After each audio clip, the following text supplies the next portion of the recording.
The life of Padre Pio, the stigmatist and mystic of San Giovanni Rotondo. Friends, we turn our attention now to Saint Pio of Pietrelcina, Francesco Forgione, known universally as Padre Pio. His life was a spiritual battlefield, marked by intense mystical phenomena, relentless suffering, and a profound dedication to pastoral care that made him one of the most famous figures in Catholic history. Francesco Forgione was born in 1887 in the small farming town of Pietrelcina in southern Italy. He came from a poor but deeply devout family. From a very early age, he claimed to experience visions and was accustomed to frequent contact with Christ, the Virgin Mary, and his guardian angel, though he assumed these were common experiences for everyone. At the age of 15, he entered the novitiate of the Capuchin Friars Minor, taking the name Pio in honor of Pope Saint Pius I. His early years in the order were marked by severe, mysterious illnesses that often left him bedridden, baffling his doctors. These afflictions were frequently linked to intense spiritual attacks he described experiencing from the devil. He was ordained a priest in 1910.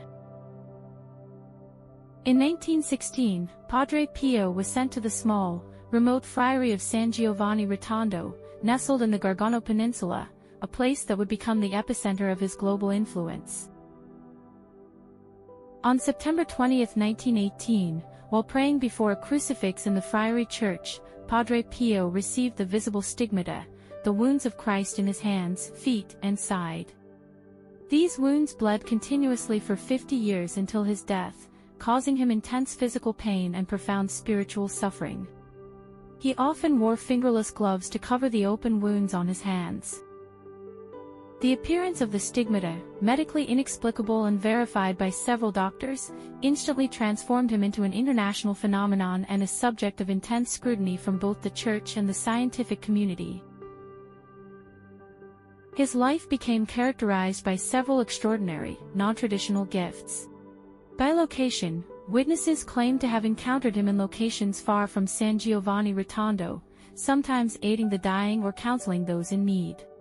Aura of sanctity/odor of roses, many who were close to him or visited his cell reported smelling a powerful, inexplicable fragrance, often described as a mix of roses and incense, believed to be a sign of his presence or a divine favor. Prophecy and reading of hearts, he was renowned in the confessional for his ability to read souls, calling out a penitent's hidden sins and predicting future events, often to inspire true conversion. Padre Pio's ministry was centered on the sacrament of confession. He would spend 10 to 14 hours a day in the confessional, enduring the heat and the exhausting lines of pilgrims who came from across the globe. He was famed for his severity, often challenging or even dismissing those he perceived as lacking true remorse, believing that the sacrament demanded complete sincerity. His popularity and the mystical phenomena surrounding him led to years of extreme persecution and suspicion. At various points, the Vatican restricted his public ministry, prohibiting him from celebrating public Mass or hearing confessions for extended periods. He bore these trials with absolute obedience and humility, viewing them as necessary purification. Despite the suspicion, Padre Pio used the donations he received to fulfill his greatest charitable work, the founding of the Casa Sollievo della Sofferenza, Home for the Relief of Suffering, in 1956. This modern, technologically advanced hospital in the impoverished area of San Giovanni Rotondo stands today as his most tangible monument to mercy. Padre Pio passed away on September 23, 1968, at the age of 81.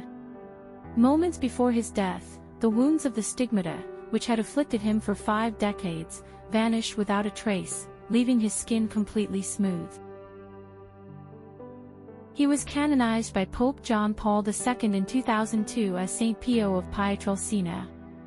His legacy endures through his hospital, the countless spiritual children he guided, and his powerful message that extraordinary holiness is achieved not through spectacular gifts, but through unwavering faith and love, even in the face of immense suffering.